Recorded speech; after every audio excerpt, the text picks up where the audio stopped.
Brought to you by V-Guard. कधीपर्यंत आयुर्वेद महाविद्यालय बुलढाण्यामध्ये होऊ शकते, काय अंदाज आहे? हे बघा, थोडासा तुमचा गैरसमज होतो. ते आयुर्वेदिक महाविद्यालय नाही, ते आयुर्वेदिक हॉस्पिटल आहे. 50 बेडचं आधुनिक हॉस्पिटल, केंद्र सरकारची ती स्कीम आहे. ते आपण विशेष बाब करून एक पहिलं काम म्हणून केलेलं आहे. आणि आयुर्वेदिक महाविद्यालयासाठी जे निकष असतात त्याच्यासाठी सुद्धा मी पत्र दिलेलं आहे. ते निकषाची जर पूर्तता झालं तर तेही सुद्धा लवकरात लवकर आपण काही संकल्पना करणार हां MRI हे बघा, या जिल्ह्यामध्ये MRI असेल, सिटी स्कॅन असतील, डायलिसिस सेंटर असतील, याची कुठलीही कमतरता राहणार नाही. आता मेडिकल कॉलेज आपल्या इथं सुरू होते, म्हणजे सर्वच्या सर्व इन्स्ट्रुमेंट या ठिकाणी त्या राहतील. आणि जिल्ह्यातल्या गोरगरीब सर्वसामान्य नागरिकांच्या सर्व प्रकारच्या तपासण्या, सर्व प्रकारचे उपचार आता आपल्या बुलढाण्यात होतील. कोणालाही औरंगाबाद, अकोला, जळगाव मोठ्या शहरा ठिकाणी जाण्याची पाळी येणार नाही. नागरी सत्कार करण्यात आला, काय भावना आहे? खरं म्हणजे बुलढाणेकर असतील, बुलढाणा जिल्ह्यातील तमाम जनता असतील, मतदार बांधव असतील, यांनी भरभरून मागच्या 4ही निवडणुकीमध्ये माझ्यावर प्रेम केलं. आज बुलढाणा शहराच्या वतीनं भाइयों बहनों, उनके राज में पावर रहे अनस्टेबल और हम रखे सब स्मूथ और स्टेबल.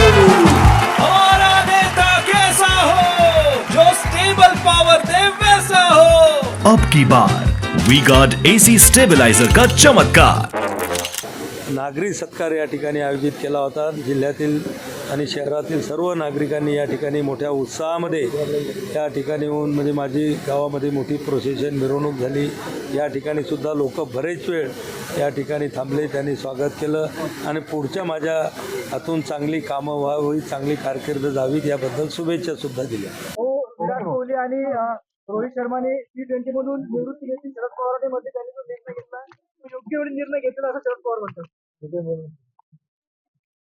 शरद पवार हे क्रिकेटच्या अनेक संस्थांचे असोसिएशनचे अध्यक्ष राहिलेले आहेत. त्यांचा अभ्यास त्याबद्दल जास्त आहे. पण एक प्रेक्षक म्हणून मी सातत्यानं या दोन्ही खेळाडूकडे मी पाहत आलो. विराट कोहली असेल, रोहित शर्मा असेल, हे दोन्ही खेळाडू आपल्या देशाचे महान खेळाडू त्या ठिकाणी होऊन गेलेले होते. आणि म्हणून आम्हाला असं वाटतं की आणखीनही त्यांच्या खेळाचा आनंद उनका बैकअप सिर्फ कल तक और हमारा चांद तक. हमारा नेता कैसा हो जो नॉन स्टॉप बैकअप दे वैसा हो. अब की बार वी गार्ड इन्वर्टर बैटरी का चमत्कार. पुढच्या काळामध्ये सुद्धा आम्हाला त्या ठिकाणी लुटायला मिळाला, पाहायला मिळावा. आणि म्हणून माझं मत तरी आहे की बा त्याच्यासाठी सगळे त्यांचे चाहते खूप आहेत. आणि त्यांच्या या निर्णयामुळे अनेक तरुण, अनेक क्रिकेटप्रेमी नक्की नाराज झाले. राजकीय निवृत्तीवर काय बोला? लोकांनी निवृत्ती घेतली पाहिजे. शरद पवारांनी हे स्वतःच्या बाबतीमध्ये त्या ठिकाणी मत प्रदर्शित करायला पाहिजे होतं की त्यांना योग्य, पण मला वाटतं शरद पवारांच्या निवृत्तीची योग्य वेळ त्यांनी अजून सांगितली नाही. ती जर समजली तर नक्की होईल. अजितदादा बाकीच्यांनी वारंवार त्यांना विचारलं की आता तुम्ही थकलेले आहात किंवा वयस्कर झालेले आहात, पण पवार साहेबांनी काही स्वतःची निवृत्ती जाहीर केली नाही. दुसऱ्याच्या निवृत्तीला सर्टिफिकेट त्या ठिकाणी ते देत आहेत, चांगली गोष्ट आहे. त्यांनी सुद्धा आता कधी निवृत्ती घेत आहेत त्याची एकदा घोषणा करा.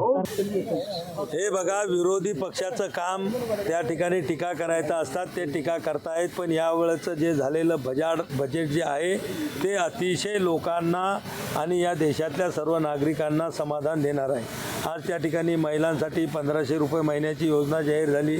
त्या ठिकाणी शेतकऱ्यांना जे 3-3 पिढ्यापासूनचं विजेचं बिल थकीत झालेलं होतं, ते सगळं विजेचं बिल त्या ठिकाणी माफ करण्यात आलं.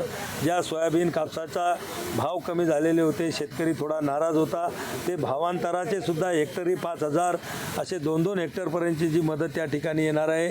विम्याचे सुद्धा पैसे आता जिल्ह्यामध्ये आलेले आहेत.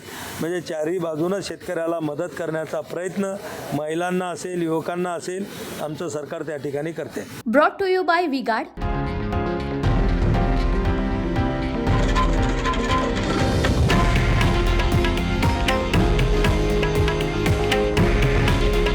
हे आहे देशातील नंबर 1 न्यूज नेटवर्क आणि आपण पाहत आहात TV9 मराठी.